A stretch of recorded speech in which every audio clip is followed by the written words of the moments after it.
Image encyclopedia.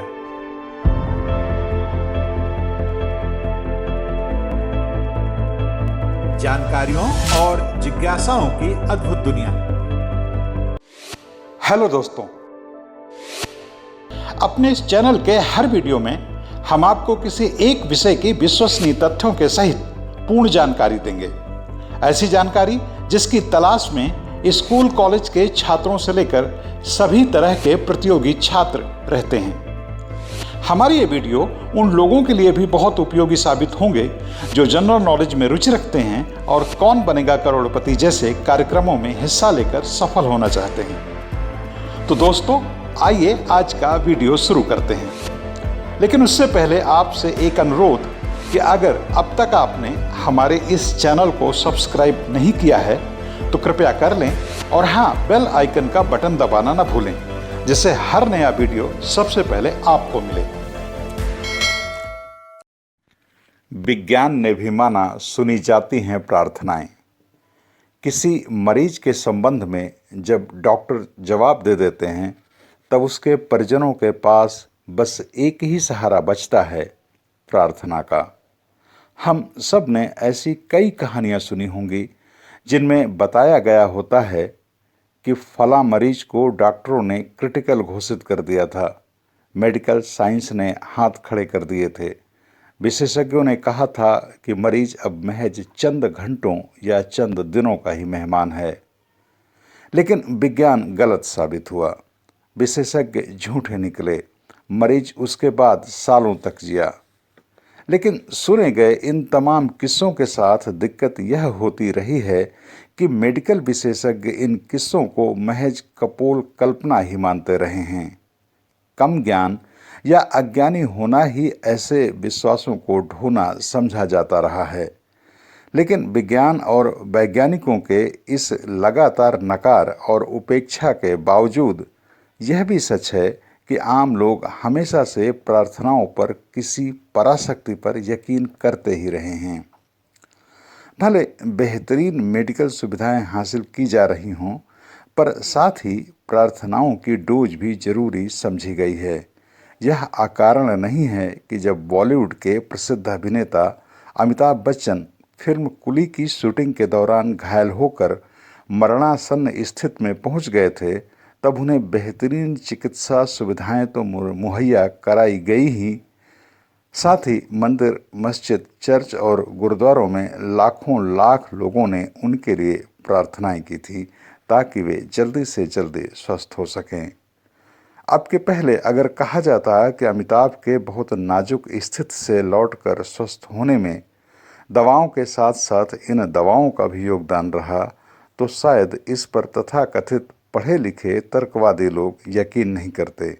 मगर अब उन्हें यकीन करना पड़ेगा, क्योंकि सिर्फ आस्थावान लोग ही नहीं बल्कि तर्कवादी विज्ञान भी इस बात को मानने के लिए मजबूर हो गया है कि प्रार्थनाएं सचमुच सुनी जाती हैं, और ऐसी प्रार्थनाएं तो खास तौर पर जो प्रार्थना के पात्र के बगल में मौजूद रहकर की जाएं। इस बात को इंडियाना यूनिवर्सिटी के धर्म विषयक प्रोफेसर कैंडी गुंथर ब्राउन की देखरेख में हुए एक शोध सर्वेक्षण में साबित किया गया है। विशेषज्ञ मेडिकल डॉक्टरों की एक टीम के साथ यह शोध सर्वेक्षण मोजाम्बिक के सुदूर ग्रामीण इलाकों में संपन्न हुआ।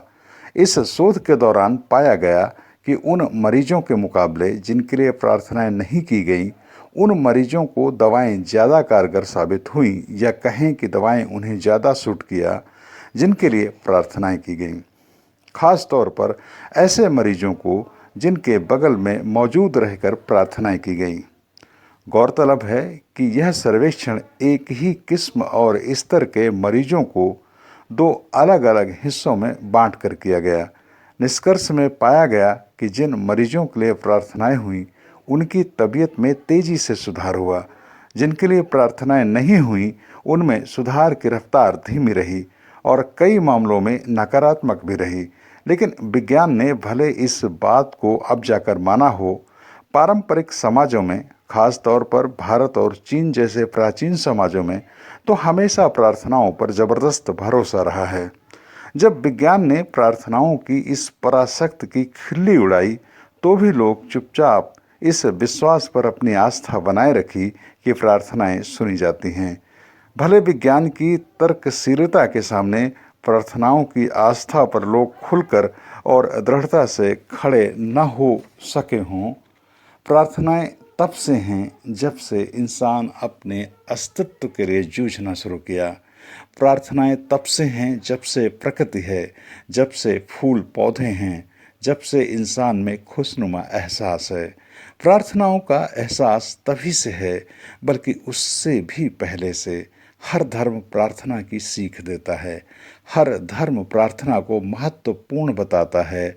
हर धर्म में प्रार्थनाओं के तरीके अलग अलग हो सकते हैं, लेकिन प्रार्थनाओं का एहसास एक सा होता है।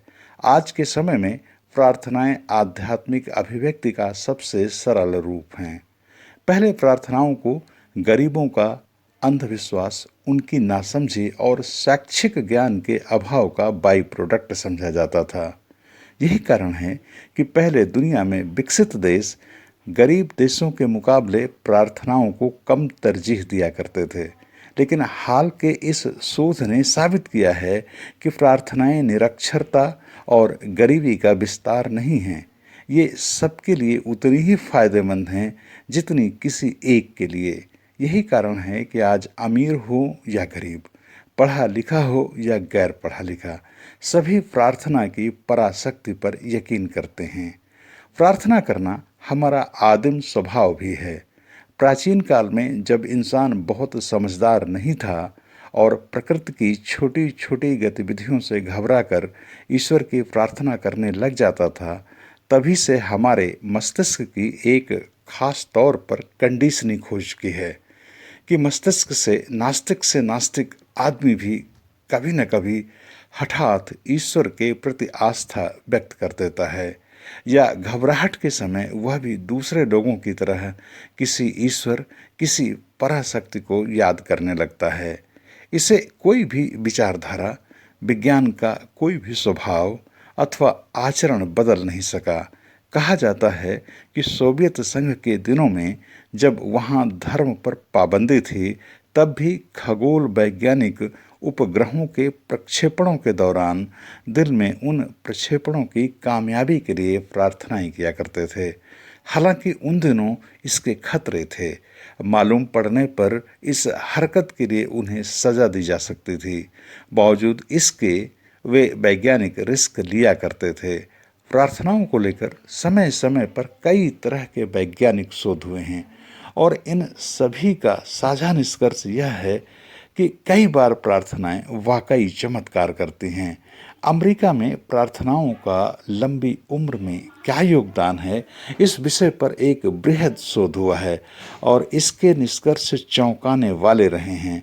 शोध अध्ययन से जुड़े वैज्ञानिकों ने पाया है कि प्रार्थना के जरिए एक खास किस्म का रसायन शरीर में उत्सर्जित होता है जो कोशिकाओं को विखंडन से रोकता है। चूँकि कोशिकाओं का विखंडन ही बुढ़ापा लाता है, जिसकी परिणति अंततः मृत्यु में होती है, इसलिए कोशिकाओं के विखंडन का यह रुकना, उसका धीमा होना उम्र बढ़ाने वाला साबित होता है। वैज्ञानिकों के मुताबिक एक कोशिका आमतौर पर जिंदगी में 50 बार विखंडित होती है। इन कोशिकाओं का विखंडन जितना तेज होगा, बुढ़ापा उतनी जल्दी आएगा। एक अन्य बड़े शोध सर्वेक्षण में पाया गया है कि जो लोग नियमित तौर पर प्रार्थना करते हैं, सामूहिक प्रार्थना सभाओं में हिस्सेदारी करते हैं तथा प्रार्थनाओं को लेकर सकारात्मक विचार रखते हैं, वे लोग उन लोगों के मुकाबले जो इन तमाम चीज़ों पर यकीन नहीं करते, 65% कम दिल की बीमारियों का शिकार होते हैं। शिक्षा शास्त्री शायद सदियों पहले इस निष्कर्ष पर पहुंच चुके थे कि सामूहिक प्रार्थनाओं के बाद शुरू किया गया अध्ययन ज़्यादा सकारात्मक और आत्मीय होता है। इसी वजह से आज पूरी दुनिया में स्कूलों में प्रार्थनाओं का चलन है।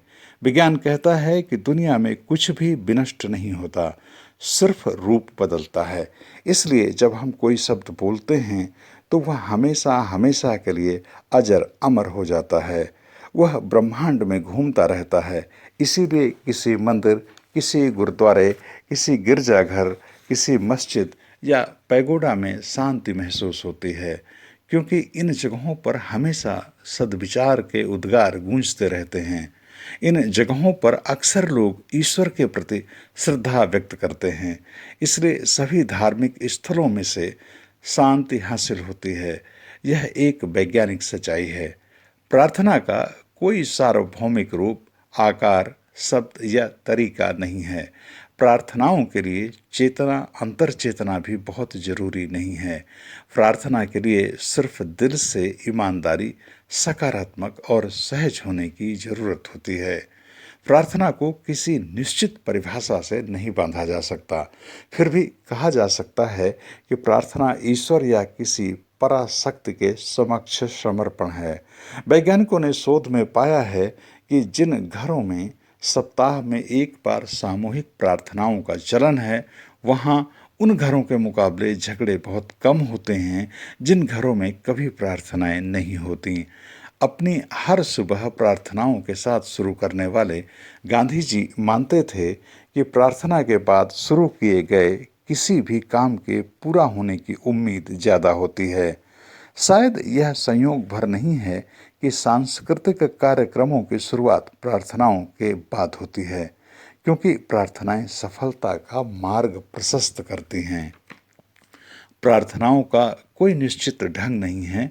दक्षिण भारत में तमिल लोग भगवान मुरुगन को प्रसन्न करने के लिए मुंह को बिंधवा कर प्रार्थना करते हैं और उनकी मनोकामनाएं पूरी होती हैं।